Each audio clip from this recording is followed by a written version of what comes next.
And this is why I specialize so much in intuition, because I can see how much it's at the root of everything. So what does that look like in real life? Is whenever a child advocates for themselves or they say a truth about themselves, and adults immediately kind of swoop in and say, no, that is not accurate, or no, that is not the truth. You know that time when you were a kid and you just had your family, and your family was everything. You belonged there. You met friends in preschool and they were your crew. Everything was just easy. You belonged. It was fine. But what was that moment, that fork in the road where all of a sudden you realized you felt like an outsider? You didn't really belong where you used to. And it feels kind of weird, right? But it happens.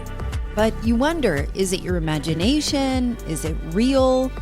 How do you get back in? Or is it right to begin with? Is it an evolution? So you've probably caught yourself saying as an adult, why am I dealing with these feelings that feel like middle school? And if the answer is yes, this episode of the Belonging mini-series is for you. And personally, if I'm being super real, you know, I love to be super real. I've been way more really real than I ever have on these last few episodes. But I always feel like I have always stuffed those high school feelings of insecurity and not being well liked when I was in my younger days. I really wasn't well liked. And I kind of stuffed it down so I could just belong as an adult. Oh, I'm a little embarrassed that I just never noticed that I still had those feelings of insecurity and still wanted to belong and wanted to be liked. But it just felt, I just never noticed it or even acknowledged it as a possibility as an adult. It just felt so juvenile. So today I invited Cindy Robinson, the now 3-time guest on Culture Changers podcast, and probably one of the smartest and most intuitively helpful people that I've ever met, who has dedicated her life and practice to helping teens and families with mental health through her podcast, her private factory, her Kid Factory events and education, and the Kid Factory account on Instagram. If you have not subscribed to it, I highly recommend it. Her modern approach to mental wellness, especially with kids and parenting, it always breaks convention at every level and are deeply backed by science, by data, by strong research, and a really refreshing point of view. You will be hearing from her more often as I've invited her back to be a guest co-host with me on future mini-series episodes. She's truly something else. I always get some really interesting feedback when she's on the show. But if you haven't already, please go to ALLISON'S and sign up to get my emails where I go deeper on these topics with short, personal, and hopefully insightful notes. And honestly, I love having a direct connection to you. Okay, let's get into my chat with Cindy Robinson about belonging and how our childhood impacts our place in the world and how to return to you. I'd be curious to get your thoughts on belonging and why is it so hard for adults to feel like they are settled or feel like they don't belong where they should belong? But yeah, the sense of belonging, I mean, it's first of all, it's one of our intrinsic needs as a human being. So we all have 3 intrinsic needs, and this is based on a lot of science and research by people a lot smarter than me, but they are 1, to feel that you're living authentically, 2, to be accepted by a group, and 3, to feel competent at something. Those are your 3 basic intrinsic needs as a human. So then we're really focusing on the accepted by a group part, right? Mm-hmm. So we all intrinsically need that. That is being human. And then, what you said about where does this come, seems like it's rooted in childhood. Yeah, but I'm thinking I'm 40, I'm going to be 47. Why haven't I figured this out yet? It feels very high school to me, but it probably starts even younger there. Why doesn't it go away? Well, the trick is that you may not be looking at life as forever in evolution. A lot of us do get the message early on, and that's where we're talking about childhood, that you're supposed to reach goals and then you're there and then things are great. But the reality is the joy is in the striving. You know, it is the journey, not the destination. It turns out that's true and not just hokey, cheesy sayings. And so we say we believe it, but we don't really believe it. So we're all looking for this finish line. So, you know, you just may be thinking of this finish line of belonging, but really life is going to be always evolving and new relationships are going to come and go. But where does that feeling of having that investment in belonging in other people, having control over that, often is rooted in childhood. And that's because that's where attachment starts.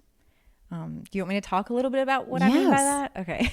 All right. So from ages 0 to 3, and there's attachment experts on this. Ashley Lingerfelt is a local therapist who really specializes in this. So if you get really lit up by this whole attachment and bonding stuff, then reach out to her.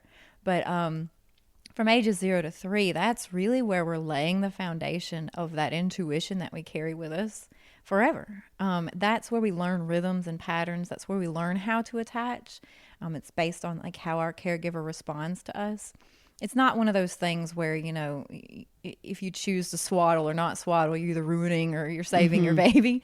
It's not that specific, but sort of what is that consistent care that's happening from ages 0 to 3 really sets the tone for how do you self-regulate as well as how do you attach and bond to others. So, you know, unfortunately for a lot of us growing up in that generation of 70s, 80s babies, it wasn't a super attachment and bonding, knock it out of the park generation. Right. There was a lot of, you know, separation and a lot of go away and be quiet, seen and not heard. So a lot of us are walking around with perhaps the undercurrent foundation that was set before we even have memories of, you know, feeling a little bit lacking. So you're not alone, basically. But I wonder about as I think that we carry a lot of weight thinking, do I matter? Do I have a witness? Do I have somebody that sees me for who I am? And if there's all this, not just striving, but all of this wanting to have somebody in your life or to feel like you can take the backpack off and just put the weight down and be yourself. We don't always feel that way. And I just wonder, you know, like, does that get better? Like, and so I was challenged when you were saying it is about the striving. People assume that, you know, once you get there and then it gets easier. And I can't not think of that. I can't not think of that, whether it is a pillar, whether it is some type of validation, and that might be my own junk that I'm dealing with. It sure is, I'm sure. But I'm pushing back on that and wonder what your thoughts are. No, that's fine. Yeah, and usually when you have a visceral response to something, it means you need to dig a little deeper. It doesn't mean anything wrong about you or anything wrong about me. It just means there's something there that we need to scratch a little deeper. So if you're having that response, usually the answer to this yearning for belonging, even if you can check the boxes, like if you know you're in this really loving relationship, or you know you have friends and you hang out with people, but yet you still feel very empty, or still feel like it's never enough. It's like a restless. Yeah, it does feel like an empty pit. Yeah. Well, the unfortunate part is you're missing out on the fact that you have these rich sources of love, but you are not. You're trying to fill the wrong source. And usually that source that you're trying to fill is the self-love source. And yes, we're hearing a lot about self-care and self-love lately, but I don't know that we're really walking people from point A to point B. So let's talk for a second about self-love. And again, I'm thinking about where does this break as a kid? And so I'm watching, you know, I of course have my own experience. And then I'm watching my kids who, you know, I have a 6-year-old and an 8-year-old, and my 6-year-old walks into any room like she owns it. And not that she owns it like it's a braggadocious thing, just that she belongs wherever she is, which is beautiful to watch. And then when I watch it, I'm like, when is that going to, like, when does that separate? When people feel, when does the self-love part go away? Or, or when is it because of the validation of not being popular or not being liked by the boy that you might be crazy about? That's what I'm trying to figure out. The truth is, usually how that all kind of gets broken down is when frequently and consistently a child is separated from their intuition. And this is why I specialize so much in intuition, because I can see how much it's at the root of everything. So what does that look like in real life? Is whenever a child advocates for themselves or they say a truth about themselves, and adults immediately kind of swoop in and say, no, that is not accurate, or no, that is not the truth. And a couple of ways that might look is, let's say there's a sketchy, uncle in the family or something, and he's creepy, or maybe he's an addict, or maybe there's just something off about him, right? And the kids don't really want to be around him. The kids are the child is thinking, I'm feeling something that tells me to stay safe away from this person. But then all the adults around them are like, go give him a hug. No, don't talk about that. No, don't do that. We don't talk about that. Or he's your uncle. Do it hug anyway, or hang out with him anyway, or whatever it might be. Well, that says to the child, I had an icky feeling. My intuition told me something is off, but I'm being told that's incorrect. So my intuition must not be correct. Another way is, a child may say about themselves, like, I think I want to be an artist when I grow up, or something like that. And this really gets trickier in the teens, or those puberty years, because I want to play video games professionally. Honestly. Yeah. Okay. Use that as an example. They say, I want to play video games professionally. Well, what do the adults do? They tend to swoop in and be like, that's not a real profession. That's 1 in a million chance. You should do this instead. That's you're not going to make any money, or you're not going to, that's too competitive. You're not that good at it, whatever it might be.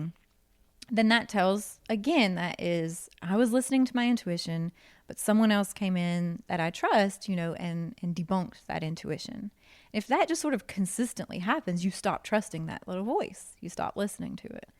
And so that's where we really just start ignoring ourselves and neglecting ourselves. So that is where we carry with us later on this undercurrent feeling of neglect. I knew you'd have an answer for that. And I'm wondering, because I've been seeing this a lot about, don't make your kids hug whoever.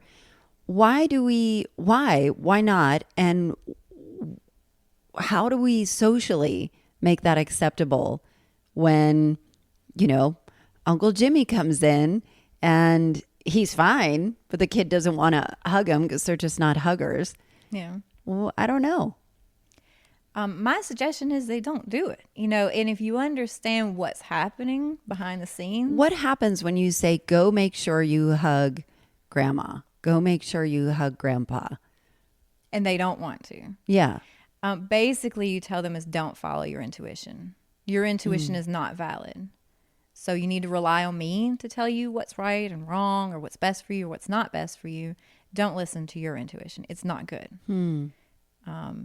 And chances are it is good for some reason. I'm not saying Uncle Jimmy is like a child molester, right. But he might be sketch, or he might be aggressive, or he might just make them feel uncomfortable. Maybe he's just large in stature, and that makes them feel like, I need to keep myself safe. This person seems like really intimidating to me. And so we want them to do that when they go out in the world. When they go out in the world, we don't understand why they're not advocating for themselves, or why they let people treat them a certain way, or why they do things. But it starts in those situations. And as far as like, what do you do? Here's the big thing to think about. When you're in those moments and you don't want to look bad in front of family, or you want to have a kid that hugs, or a kid that acts right. There's just so many social expectations that you wouldn't even think are detrimental to a child's development. It would have never crossed my mind. One-time deal is not detrimental. We're talking about just kind of a consistent coming in and speaking for your child, or telling them what to do against what they feel is right for them, not letting them advocate for themselves consistently. So if you've made your child hug one person in there, right. It's not the end of the world. But if you do that and you tell them, stop doing that, and don't wave like that, and don't wear that, and don't, you do it about everything. And the deal is most of it is about your own insecurities. You don't want to look to your parents and family members like you're not a stern parent. You don't want to look to society like your kids run all over you, or, whatever it is you're doing is actually a burden. The burden is there. Are you going to take it, or are you going to put it on the child? You know what I'm saying? Yeah. So as you talk about, so let's say the child is starting to learn or have it reinforced that their intuition, that their natural instincts are not to be followed, or that, they need to kind of fall in line with whatever the social cultural norms are.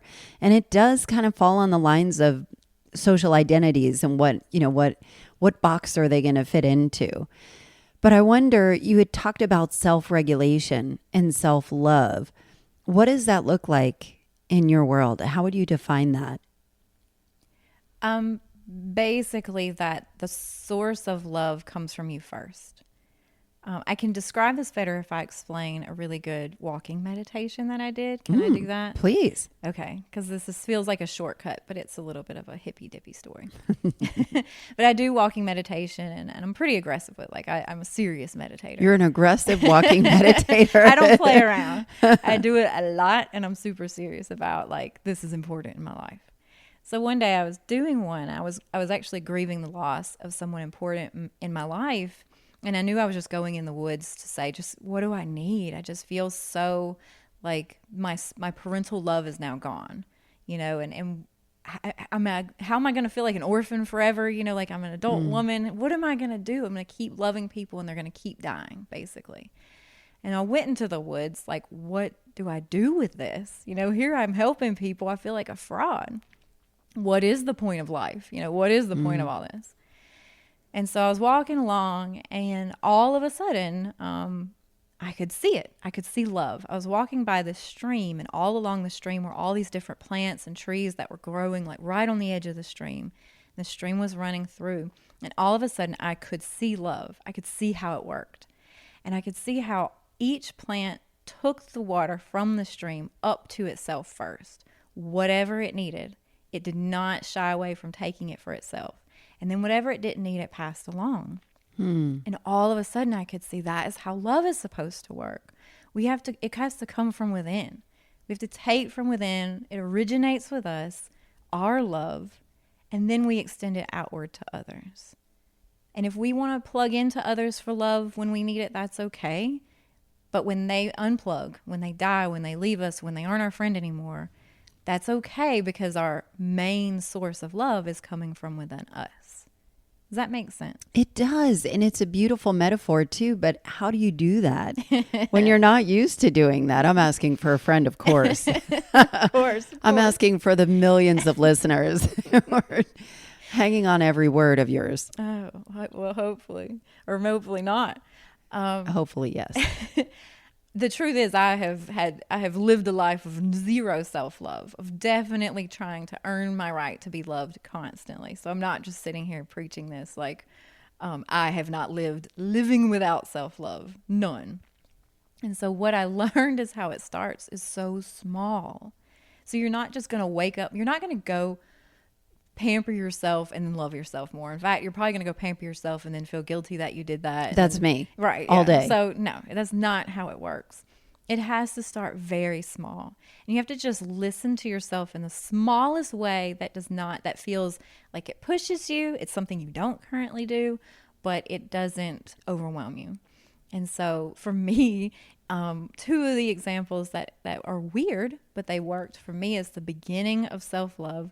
One was when asked what I want to eat, which was a terrifying question for me. Why? I would rather someone else decide. I don't know, and I can't ever decide. And it's a whole thing of where do you want to eat? What do you want to eat? I never can answer. Do you feel like it's because you don't want to make decisions or be responsible for it? Yeah, I definitely think, who am I? I can't make any right decisions. But if you can't decide what to eat, you don't know what you're doing with your life, right? And plus, I just would leave that to someone else. And I could always make myself smaller for other people's needs. So what do I want? Well, if you want tacos, I can make myself want tacos. If you want pizza, I can make myself want pizza. But that's cool when it's conscious and I'm doing that because I have that grace to give. It's not cool when you're just doing that because you think I don't deserve to say what I want to eat. And I'm doing it to earn love, to be less of a problem for people, you know? Yes. So that everybody can love me more easily because I'm such a burden, you know? So I started saying to myself, okay, I'm just going to say the first picture of food that comes in my mind. I'm not going to think about it, just like the first restaurant that pops in my head or whatever. So I started doing that, and like the world did not fall apart. Nobody ran. We didn't like die from food poisoning. Right. Like nothing happened. And also it was really nice to see that my husband didn't stop loving me, you know, because he had to eat too many tacos. You know, he didn't care. And then, so it starts like that, these little things. Another thing was what to wear, like the type of weather I would dress for. I'm naturally very cold. So I would put on, you know, a snowsuit, you know, to go out maybe like 40-degree weather. And so I started saying, like, whatever you think of however warm you want to dress, you're just going to do that instead of looking weird in that jacket or whatever it might be. So I just started doing that. But those actually really were the first steps that I took. And now I just ask for whatever I want, whenever I want it. I love everything I do that's annoying. Before, I'm like, that's cute. You know, like, look at you, Cindy. Like, you're people pleasing. What are you doing? Like, I'm just so much more kind and compassionate towards myself. But you can't just do that like overnight. So that's my example. It is a process. And I think even knowing you, I think for 2 years now, and when I'm like to watch you transform of somebody that I would even push on you, where I'm like, why did you just say that about yourself, you know? And you have kind of stepped into your own confidence because you leaned way into what you loved to learn about. And it's been really fun to watch. And it's been an example for me to see you, you know, like when I see people that are, the word that comes to my mind is not the right word, but I'm thinking like bumbling, meaning you're trying to find, you know, it's out there, you know, it's close, what you want to do, where you should be doing. And so I'm again, bumbling is not the right word, but it's you're just kind of figuring out and putting your hands wherever you can and figuring out where does it feel right. And the moment you said, even though I don't have, you know, the letters after your name or whatever it was, I know you were frustrated with people not taking you seriously in the beginning because of, you know, whatever it was. And then you started leaning into it and creating a whole world for yourself.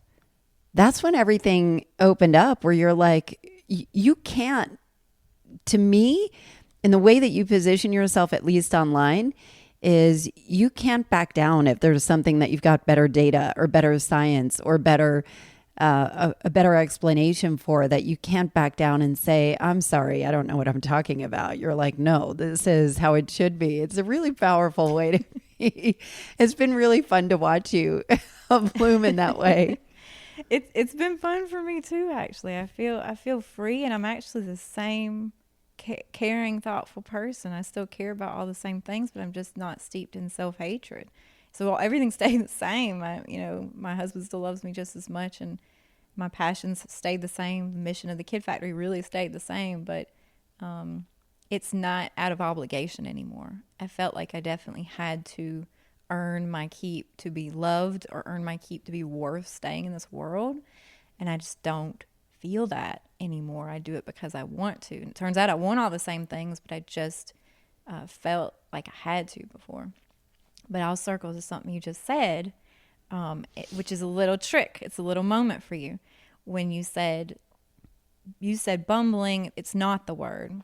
And you were persistent on that not being the word. And then you go on to describe what you're trying to say. And I said it again. But you're saying bumbling. Bumbling is the right word.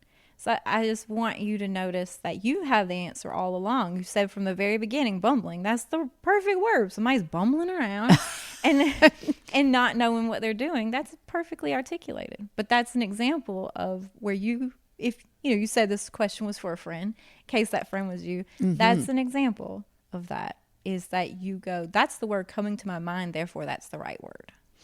That is a really powerful way. And it is a perfect example of how Cindy cannot back down if there's something that needs to be reframed. Here we are, full circle. Sorry. Don't apologize. It's all good. But I do wonder about, as you had said something. Now, again, this is like, I know you personally, and you've talked a lot about, you've said over and over, I have done the work. I have done the work. And you've had a really incredible background. What did the work look like for you? You've come a long way. Oh, yeah. You mean like from the beginning, or? I don't know. I mean that, we've talked about through this conversation that it doesn't happen overnight. They're baby steps. They're little things that you do. And you had beautifully illustrated some ways of leaning into your intuition by choosing food and not letting other people choose it for you. What did the work look like as these things unfold, as you're trying to figure out, what does self-love look like? How can I practice this on a regular basis? How can I incorporate this into my life where my intuition is clear and I'm not polling everybody else to try and figure out what is the answer? Because I obviously am a screw up and can't figure out how to do this right. Yeah, and the funny thing, and it's important to note, because if anyone that this resonates with is listening, this is probably going to catch more of their attention than having a self-love podcast. My intention was not to start loving myself. My intention on starting the journey was to just not hate myself so much. Like, to just not be riddled with every decision that I made, and just not have to do the 2-hour plus rumination every night before bed. So I wasn't on a self-love journey. I was not thinking that was in the cards. I definitely thought people could experience a certain amount of trauma or damage or whatever it is, that they that just wasn't going to be them. And I was really content with that. I was actually cool with not being all self-lovey, and just thought that information is not really for me. And that's why I really like to, when I say walk people to that point, that's what I mean, because I was definitely under the impression when people spoke about self-love, I felt excluded from that conversation. And so that isn't what it looks like. So the journey to self-love, you might not even realize that's the journey you're on. You might just be wanting to not hate yourself, or at least to just cut down on some of that rumination, or, have, not feel guilty about everything you do, and inadequate at everything you do. And so that's why it starts with these little small pieces. Is just like, I've got to at least just not hate myself for the restaurant choice, right? I've got to draw the line somewhere. That's really, that seems kind of liberating. It is. Have you seen the I think it's on Apple TV, the show Physical? No, but it's on my list to watch. Have you heard about it? So it's set in the 80s, and Rose Byrne is this, disgruntled housewife, and the real narrative of the show is her inner voice hating on herself, like, you fat fuck, why did you put that in your mouth? Like, it's so bad. But you hear it and you cringe, but you hear yourself, because we've all done it, like to some degree. And I remember being really just unsettled hearing her say these awful things about herself. And then that whole next day I'd go around and hear myself, like pass a mirror and go, God, you look old. And I'm like, what the, It's terrible, the things that we do to ourselves. I think there's so much training that we need to be actively aware of to kind of shut that voice down a little bit, or at least reprogram that voice. Would you say that is a fair statement? Is reprogramming the right word? Oh yeah, you're literally retraining your brain. So just to give a little bit of my, I love my brain science. What's happening when we ruminate, when we overthink, which is ultimately what you're doing. The truth is, you do already belong. So let's be clear about that. And probably most people listening to this already belong to a group. But it's that sort of emptiness feeling that you're stuck in, not so much that you're not going to achieve your way out of it. For other people, achievements might look like, getting that job or whatever, or it might be getting a certain number of friends or certain, they have to meet a certain milestones of closeness to prove that they're close friends. You already belong. But your brain is stuck in this pattern of it ruminates or whatever it is, the negative self-talk that it does. You walked by the mirror, you said the ugly thing to yourself. Well, you survived that day, correct? Like, yeah, I guess. You lived. So then your brain is like, this keeps her alive. Like, she needs me to remind her how ugly she is whenever she walks past the mirror, because that's keeping her on the track. Like, it's like feeding a cockroach. You're rewarding that neural pathway that formed, who knows when, childhood most likely, that said, you need to hold yourself to this standard, white knuckle style. So if you're very critical of yourself, that'll keep you in line, that'll keep you acting right, that'll keep you achieving or being professional or just not going off the rails. So every day that you don't go off the rails, you have, again, reaffirmed to that neural pathway, this works. This plan worked. I, again, didn't derail. So you telling me that I'm hideous in the mirror, it's working. So that's a neural pathway that fires and wires, and it works. But that's to rewire it, we have to start first noticing that is a neural pathway. That is a pattern that when your body encounters a mirror, it sees ugly, it reports back to you, this is ugly, and then you continue to live on another day. So it continues to be rewarded of, oh yes, you're right, that I am ugly. I should do something about that. Well, if you stop, I've gone down that path. Yeah. If you stop at the mirror though, and if now today you realize that's a neural pathway, you go by the mirror, the same thought, and instead of going, oh God, you're right, ugh, or let me fix this or fix that, because the brain thinks I'm warning you, fix yourself or everybody's going to hate you. But if you look at it, instead of fixing yourself, you go, oh, that's that intrusive thought. That's that neural pathway coming in. Oh yeah, that's what's happening right now. I'm going to just skip the whole next step for now and see if I live another day. See if people still show up. See if everybody still loves me. Does everything still work if I don't engage in that thought? And then you wake up the next day and you train your brain slowly to go, okay, so we didn't need the whole mirror hatred conversation. Okay. And then it does open your brain up to what other terrible things. Yeah, you start noticing. Might I be saying to myself that aren't useful as well. So you see people in sessions, you have personal one-on-ones where how would you describe it?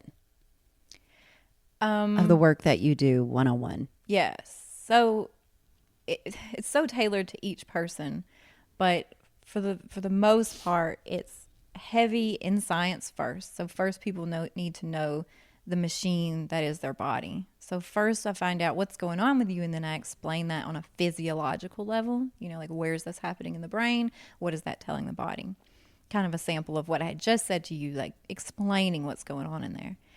And then once people kind of feel like, oh, I have a roadmap of who I am, then going from there, I often use a lot of guided meditation, which really kind of puts people in a subconscious state and allows them to connect with their intuition a little more easily. So they don't have all that conscious thought kind of floating around and preventing them from speaking to that intuition. And then we just kind of go from there. But I do a lot of walk and talk. I'm outdoors a whole lot. I just think everything fires better when you're outside, when you're moving, when you're in nature. So walk and talk, guided meditation, almost anything except straight up sitting on a couch and talking about your problems and your childhood and every bad thing that ever happened to you. It's an interesting way to describe it. I'm curious as to what you hear. What has been a pattern that you hear of people coming to you? Like, what do you find yourself saying over and over to help people? I think the biggest thing for people is they thought, I'm not a licensed therapist, I'm a certified coach, but they thought therapy, coaching, whatever, meant that they had to go back and relive everything and connect all the dots, and that they couldn't heal without that. And so I think they realized that it's so much simpler. Simple but hard is what I say all the time, that healing is so much more simple than you realize, but it is also very hard. So it's hard work, but very simple. And I hear that a lot is they're like, oh my God, this is so simple. Why did I need you to do this? Like, why wasn't this more obvious to me? I hear that a lot. And also just that connection, the mind-body connection for people. Do you think people are really disconnected from their bodies? Like completely. Completely. It's a thing. And then we're taking these disconnected people and telling them to raise other humans. It's crazy. Yeah. People are so disconnected. All these little things that if you go back to how they're talking to themselves and, you know, this whole thing about where does this come from? And so often it comes from this really sweet kid, you know, who did know what was best or who was making a very honest mistake and was just given no grace. And they just took that and ran with it. And so, yeah, they've become completely disconnected.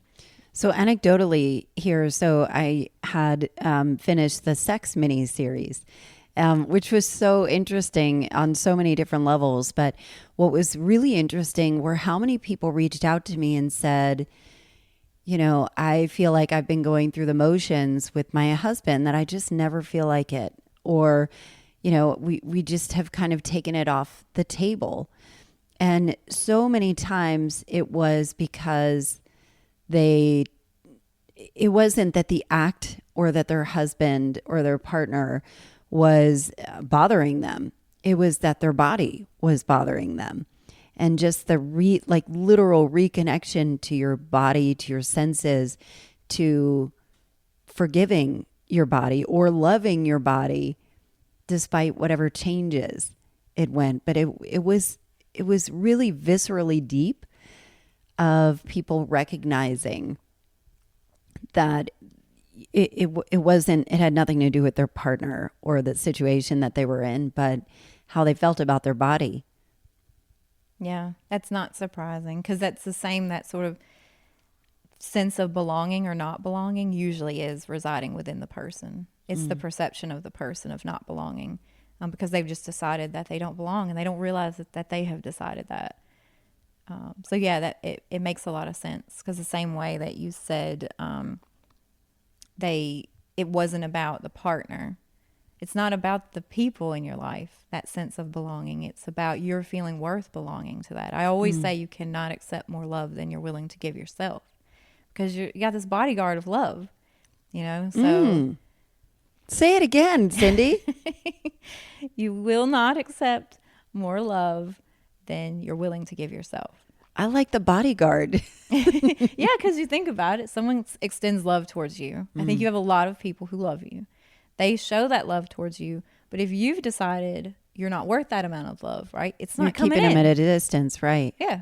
It didn't mean anything. It flows right off you and you got to hear it again the next day or the next hour. It's an empty, bottomless pit. So what in your experience, what does awakening, reconnecting look like? For me, it was slowly allowing myself to give myself the benefit of the doubt. And I see that that's very common for clients as well. So I think it's more than just a thing with me, an anecdotal situation.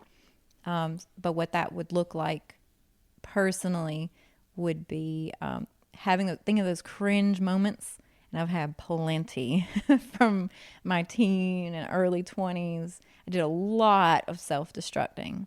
And I definitely thought those would always haunt me. Those were definite signals of being a bad person or whatever you needed. Whatever you could call it, I would call it.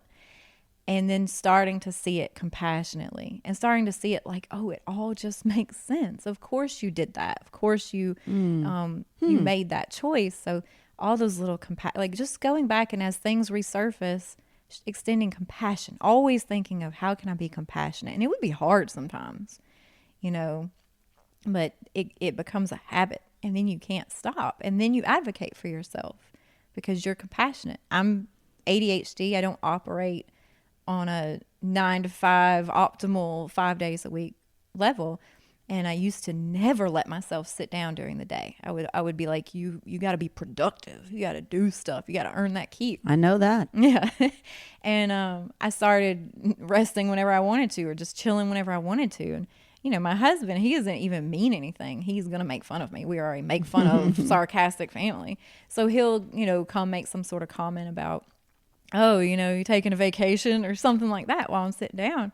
And I'm like, my body wants to relax right now. I love it. That's what I'm going to do. I do what I want. Yeah, my body said chill out. What are you doing? So what is the difference between compassion and making excuses? For people who are listening to this, bet on compassion. Nobody's making excuses. Laziness does not exist. There is always a reason for it. Your body is telling you something always. Listen to it. Believe yourself first. See if the world falls apart. So just say, all right, maybe I am making excuses. But let me just keep making excuses. I'm doing air quotes. And see what happens. Because the people who are listening to this content and sucking this in, they are holding themselves to such a standard that I can guarantee you that it's okay to just let yourself go willy-nilly, because you being willy-nilly is just going to be extending compassion and still being what everybody needs you to be, who you truly love and care about in your life. You are dropping some bombs. What do you know this is like mic drops. What do you know that you wish other people could know as it relates to belonging? Just they already do. I know they already do. That community is there, and it's either they think that that's not the right community to be in, and they're rejecting and wanting to be a different kind of person who would be in a different kind of community, so they're not appreciating the people who are in their life, or they totally belong with all the right people and they love them to death, but it feels, like you said before, bottomless pit. But that's where that whole practicing that self-love or non-self-hatred, start out calling it that, and then you let it in, and then you feel worthy of it. And so it's about belonging, but you already do. This isn't a how to belong, it's a how to realize that you already do. That is so freaking powerful. I have never ever heard it positioned like that. Really? Cindy Robinson on the Culture Changers podcast. You heard it here first. Co-host. Guest co-host. First time ever said. First time guest co-host. Coming back next time. How can people get in touch with you, Cindy? How can people work with you? You have a couple of different ways. Yeah. You can see me individually for coaching. My website everything is on thekidfactory.org. So you can go there and you can see under the healing tab is all about my individual coaching. You can follow on Instagram at @the_kid_factory. And that's where, I try to share a lot there. I feel like it's not just like a cutesy. It's not even that pretty of an Instagram. But the information it's awesome. There. It's me. Everyone, I'm like, huh. And you're so creative too. So you do all those drawings, all the illustrations. That's you, isn't it? It is. It's amazing. Well, thanks for being my very first guest co-host and third time appearance on Culture Changers. When it gets to 5, I will get you a robe. Ooh, yes. SNL. Thank you, Cindy.